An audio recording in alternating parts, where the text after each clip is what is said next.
geometría es una rama de las matemáticas muy antigua. Se remonta a Babilonia y el antiguo Egipto. Estos fueron desarrollando una serie de reglas prácticas para medir figuras geométricas sencillas y para determinar sus propiedades. Los primeros conocimientos geométricos surgieron siglos atrás, hace más de 6.000 años, en una civilización que floreció en Babilonia, situada en el Medio Oriente. Aunque los sumerios, escucha bien, inventaron la rueda, los babilonios descubrieron las propiedades de la circunferencia, dentro de las cuales determinaron su longitud, que es aproximadamente 3 veces su diámetro. La geometría en el antiguo Egipto. El desarrollo de la civilización egipcia se basó principalmente en la agricultura. El desarrollo de los conocimientos geométricos se debió en gran parte a las mediciones que tenían que hacer al terreno luego de las crecidas del río Nilo. De ahí el origen de la palabra geometría. 2 palabras griegas, geo, que significa tierra, metron, que significa medida. En realidad, medir la tierra no fue la única razón de los egipcios para que la clase sacerdotal cultivara las matemáticas. Otra razón fue que los egipcios fueron grandes constructores, como lo demuestran en sus templos, sus pirámides y esfinges, como los que vimos en nuestro viaje al Medio Oriente. También los egipcios cultivaron la astronomía. Los conocimientos de los egipcios han llegado hasta nosotros a través de los papiros, lo que hoy en día serían las hojas de papel. Los egipcios resolvieron numerosos problemas geométricos, uno de ellos el área del círculo, el área del trapecio isósceles y el área del triángulo. La geometría en Grecia. Los conocimientos geométricos egipcios fueron sometidos a rigurosas críticas por parte de los griegos, entre los cuales destacan Tales de Mileto, Platón, Arquímedes y Euclides. En el campo de la geometría, Euclides es el personaje más sobresaliente, con su obra famosa llamada Elementos. Hoy día, Elementos es la única obra que presenta la geometría de manera lógica y ordenada. Por tal razón, Euclides es considerado por muchos como el padre de la geometría. Te sorprende, ¿verdad? Si en tu comunidad la mayor actividad económica es la agricultura, sabrás de lo que te hablo. Sabrás que cuando vienen tormentas, ciclones, los ríos se desbordan, destruyendo por completo los cultivos y las divisiones que en ellos se trazan. O tal vez vives cerca de ríos, arroyos o cañadas, y cuando sobreviene la inundación, tu hogar se ve afectado, de tal manera que luego que todo vuelve a la normalidad, deben construir las casas, delimitar una vez más el solar y, si es necesario, mudarse a otra localidad. En todas estas actividades hacemos uso de la geometría. ¿Cuán útil es la geometría? Sin importar los orígenes, todavía hoy sigue siendo útil y lo seguirá siendo siempre. ¿Por qué los panales de miel tienen las celdillas hexagonales? Usan los hexágonos porque estructuralmente son más resistentes y como contenedores más eficientes. Además, se adaptan a su cuerpo.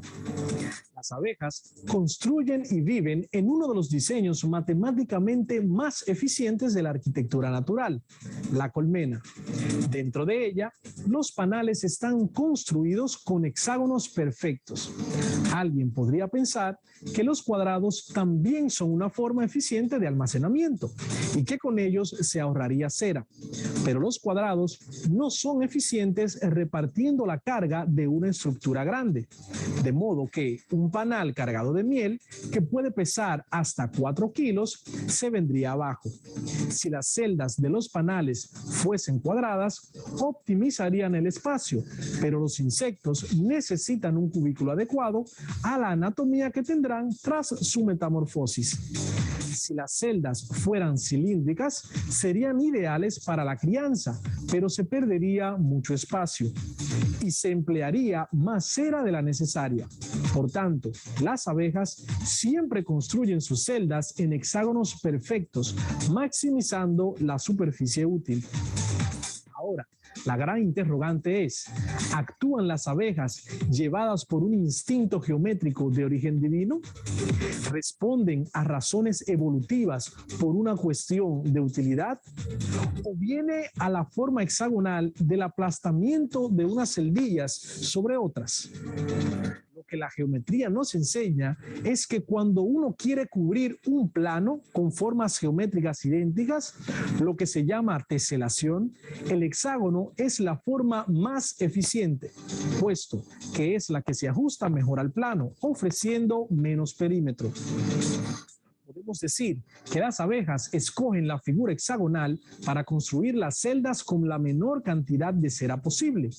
Esta conclusión no fue inmediata y algunos físicos eminentes como Kepler y Darwin creyeron que la forma hexagonal era una deformación por aplastamiento de las formas que pareciera ser un círculo. Fue el matemático Laszlo Fejes quien demostró que el hexágono era la figura geométrica que era capaz de teselar o cubrir un plano empleando un menor perímetro.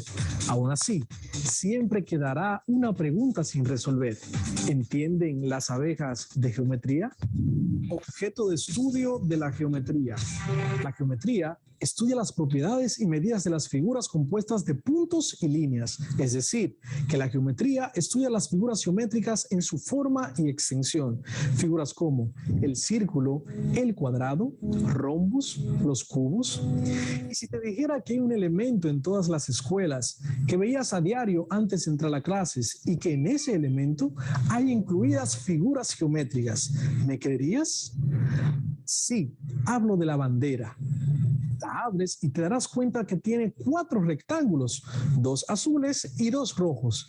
En el centro, la unión de 2 rectángulos más de color blanco que forman una cruz. Pero esto va más allá. Si observas a tu alrededor, en tu casa, estás rodeado de muchas figuras geométricas. Por ejemplo, los platos de tu casa, donde comes a diario, pudieran tener forma circular o pudieran ser un cuadrado. También si ves la pantalla de tu televisor, el radio de tu casa o una foto bonita familiar, pudiera tener una forma cuadrada o también rectangular. División de la geometría. Las figuras geométricas pueden ser de 2 o 3 dimensiones. Dependiendo el tipo de figura que estemos estudiando, aplicaremos 2 tipos de geometría distinta. Número 1, la geometría plana, la cual se encarga de estudiar las figuras que componen 2 dimensiones, solamente ancho y altura. La segunda es la geometría del espacio, la cual estudia las figuras de 3 dimensiones, las que están compuestas por ancho, altura y profundidad. Atendiendo a otros criterios, podemos clasificar la geometría en diferentes ramas, como la geometría analítica, la geometría métrica, geometría proyectiva, descriptiva, euclidiana, elíptica y la geometría hiperbólica. Euclides intentó definir el punto como aquello que tiene posición, pero no tiene dimensión. El punto no tiene tamaño ni dimensión. Podemos asociar a un punto a una marca minúscula hecha con un lápiz en una hoja de papel. El punto se denota con una letra mayúscula cerca de él. También nuestro personaje Euclides trató de definir la línea recta como aquello que solo tiene dirección. Consideraremos la línea recta como el trazo que hacemos al apoyar la tiza, en nuestro caso, en la pizarra y moverla hacia uno de los lados en línea recta. La recta, como observamos aquí, tiene 2 flechas, lo cual denota que se extiende de manera indefinida. ¿Cómo simbolizamos la recta? Se simboliza a través de 2 letras mayúsculas. Este que tenemos acá sería el símbolo de la recta AB, con una recta doble encima de ellas. Nos da la idea de plano cualquier superficie que podamos observar, de tal modo que, como la pizarra, una hoja de papel, solamente podamos apreciar 2 dimensiones, el ancho y la altura. Proposiciones son enunciados que pueden ser verdaderos o falsos, no ambos a la vez. Por ejemplo, un ángulo recto mide 90 grados, como este que forma la esquina de la pizarra. En ese caso, es una proposición verdadera. También están los axiomas, que son enunciados que no necesitan, son tan evidentes que no necesitan demostración. Están luego los postulados, que son enunciados que generalmente se aceptan sin demostración. La obra Elementos de Euclides está fundamentada en 5 axiomas y 5 postulados que hoy día son aplicables a toda ciencia. Estos son axiomas o nociones comunes de Euclides. Dos cosas iguales a una tercera son iguales entre sí. Si a cantidades iguales se le suman otras también iguales, los totales serán iguales. Si se restan cantidades iguales a otras también iguales, los residuos serán iguales. Dos cosas que coinciden son iguales. El todo es mayor que una de sus partes. Postulados de Euclides. Dos puntos distintos cualesquiera determinan un segmento de recta. Un segmento de recta se puede extender indefinidamente en una línea recta. Se puede trazar una circunferencia dados un centro y un radio cualquiera. Todos los ángulos rectos son iguales entre sí. John Playfair creó uno de los sustitutos al quinto postulado de Euclides acerca de las rectas paralelas, el cual dice: por un punto exterior a una recta pasa solo una recta paralela a esta recta. Los teoremas son proposiciones verdaderas, pero que necesitan ser demostradas. Ejemplo, el teorema de Pitágoras. En todo triángulo rectángulo, la hipotenusa elevada al cuadrado es igual a la suma de los cuadrados de los catetos.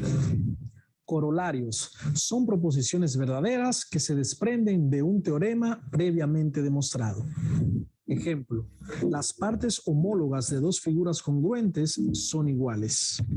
El gran filósofo griego Platón dijo una vez: el verdadero creador es la necesidad, que es la madre de la